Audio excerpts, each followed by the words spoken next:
Assalamualaikum warahmatullahi wabarakatuh. Salam sehat untuk Anda semuanya. Jumpa lagi dengan saya Nandi Prastiningsih, masih dengan topik mengkaji hukum peraturan perundang-undangan. Kali ini saya akan menyampaikan materi tentang teori peraturan perundang-undangan. Nah, ini adalah basic dari pembentukan peraturan perundang-undangan itu sendiri. Jadi seorang legal drafter harus memahami teori ini. Baiklah. Dari awal peraturan perundangan kita pelajari dulu mengenai istilah peraturan perundang-undangan. Istilah yang pertama adalah legislation. Itu dimaknai dengan peraturan perundang-undangan dan pembuatan undang-undang. Lalu yang kedua adalah word giving. Itu diartikan membentuk undang-undang dan keseluruhan undang-undang negara. Lalu yang terakhir adalah Gazette Gebung. Itu diartikan sebagai peraturan perundang-undangan. Jadi sebenarnya istilah peraturan perundangan itu bukan asli ya bahasa Indonesia, melainkan dia bahasa serapan dari bahasa Inggris legislation, lalu ada bahasa Belanda wetgewing, dan ada bahasa Jerman Gesetzgebung. Nah, dua istilah peraturan perundang-undangan itu. Yang pertama, dia merujuk kepada proses pembentukan peraturan perundang-undangan, baik di tingkat pusat maupun di tingkat daerah. Lalu yang kedua adalah merujuk kepada segala peraturan negara, hasil pembentukan peraturan di tingkat pusat maupun di tingkat daerah. Profesor Maria Farida Indrati Suprapto menyampaikan bahwa makna dari peraturan perundang-undangan itu adalah satu, merujuk pada proses pembentukan atau proses membentuk peraturan negara, baik di tingkat pusat maupun di tingkat daerah. Lalu yang kedua adalah peraturan perundang-undangan itu adalah segala peraturan negara yang merupakan hasil pembentukan peraturan-peraturan di tingkat pusat ataupun di tingkat daerah. Jadi dari apa yang disampaikan Profesor Maria Indrati Suprapto itu ada dua hal yang terkait dengan makna peraturan perundang-undangan. Yang pertama merujuk kepada proses pembentukannya, lalu yang kedua merujuk pada hasil dari pembentukannya. Lanjut pemikiran dari Profesor Bagirmanan, beliau menyampaikan wet in material zin. Materi muatan yang harus diatur dalam undang-undang atau dengan undang-undang itu harus berisi di sini peraturan perundang-undangan itu harus dalam bentuk yang tertulis. Ya, karena peraturan perundang-undangan adalah sebagai kaidah hukum yang tertulis. Lalu yang kedua, peraturan perundang-undangan itu harus dibentuk oleh pejabat yang berwenang atau lingkungan jabatan yang mempunyai wewenang untuk membuat peraturan yang berlaku dan mengikat umum ya, algemen. Lalu yang berikutnya, peraturan perundang-undangan itu bersifat mengikat umum, tidak dimaksudkan harus selalu mengikat semua orang. Mengikat umum hanya menunjukkan bahwa peraturan perundang-undangan itu tidak berlaku pada peristiwa konkret atau kepada individu tertentu. Nah, dengan demikian, peraturan perundang-undangan dapat dimaknai sebagai setiap keputusan tertulis yang dikeluarkan oleh pejabat atau lingkungan jabatan yang berwenang yang berisi aturan tingkah laku yang bersifat mengikat secara umum. Dari makna tadi bisa kita temukan ada 4 ciri ya, peraturan perundang-undangan itu. Yang pertama, peraturan perundang-undangan itu harus dalam bentuk keputusan yang tertulis atau written law. Kedua, harus dibentuk oleh pejabat yang berwenang membuatnya peraturan yang berlaku dan mengikat secara umum. Tiga, berisi aturan tingkah laku. Dan yang terakhir, bersifat mengikat umum dan abstrak. Nah, untuk syarat sah ya secara yuridis peraturan perundang-undangan itu maka harus memenuhi ketentuan syarat satu, dibentuk oleh lembaga yang berwenang, keharusan mengikuti tata cara tertentu. 3, dibentuk oleh norma yang lebih tinggi. Ya, lalu keharusan adanya kesesuaian bentuk dengan materi yang diatur. Selanjutnya adalah tidak bertentangan dengan peraturan perundang-undangan. Nah, dilanjutkan, ketika peraturan perundang-undangan itu dibuat, maka ada asas-asas yang harus diperhatikan. Asas yang pertama dalam peraturan perundang-undangan adalah asas tingkatan hierarki. Lalu asas yang kedua adalah asas lex specialis derogat legi generalis.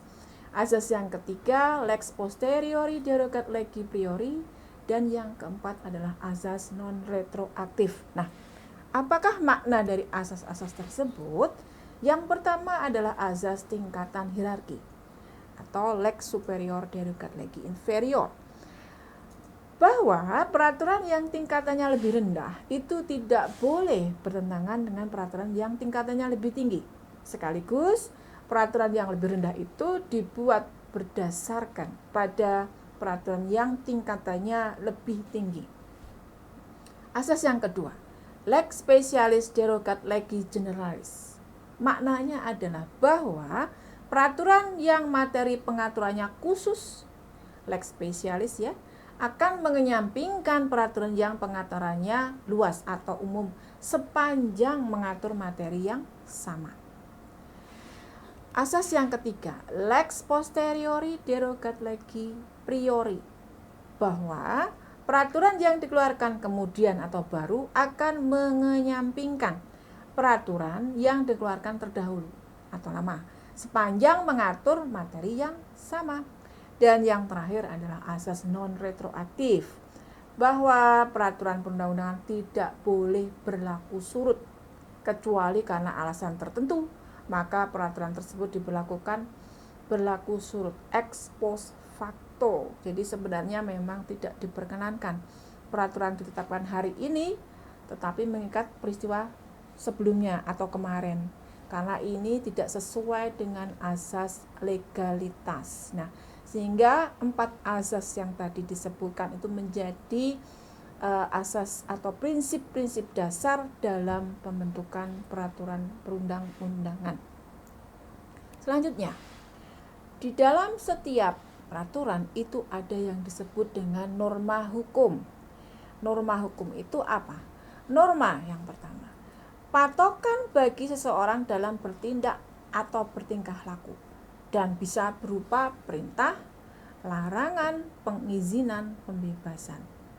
Lalu norma juga berlaku keluar, maksudnya ditujukan kepada rakyat dalam hubungan horizontal maupun hubungan yang vertikal.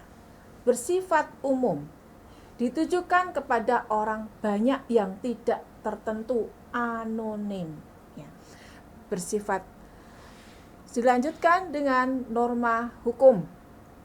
Dibagi dalam 2, norma primer dan norma sekunder. Norma primer terdiri atas kewajiban umum dan kebolehan khusus, diarahkan untuk tidak melakukan sesuatu, diarahkan untuk melakukan sesuatu. Nah, bisa 2 itu. Sementara kewajiban umum itu bisa berupa perintah dan larangan, ya. Lalu yang terakhir adalah kebolehan khusus, itu dalam bentuk dispensasi dan izin. Nah, norma dalam peraturan perundang-undangan. Jadi norma di sini merupakan ukuran yang harus dipatuhi oleh seseorang dalam hubungannya dengan sesamanya atau dengan lingkungannya. Nah, jadi di sini suatu ukuran atau patokan bagi seseorang dalam bertindak atau bertingkah laku di dalam masyarakat. Nah, norma ini berkomposisi dengan memfokuskan pada kalimat yang mengandung suatu larangan, suruhan, kebolehan, diskresi, dan pengecualian bertindak bagi masyarakat, golongan tertentu, atau perorangan, atau menciptakan suatu kewenangan baru atau menghapuskan yang sudah ada. Ya. Selanjutnya, Adolf Merkel menyampaikan, sebuah norma hukum itu selalu memiliki 2 wajah. Ya. Das doppelte Recht am Licht. Suatu norma hukum ke atas ia bersumber dan berdasar pada norma di atasnya, tetapi ke bawah ia juga menjadi dasar dan menjadi sumber bagi norma hukum yang ada di bawahnya. Sehingga norma hukum memiliki masa berlaku yang relatif. Oleh karena masa berlaku suatu norma hukum itu bergantung pada norma yang ada di atasnya. Ya.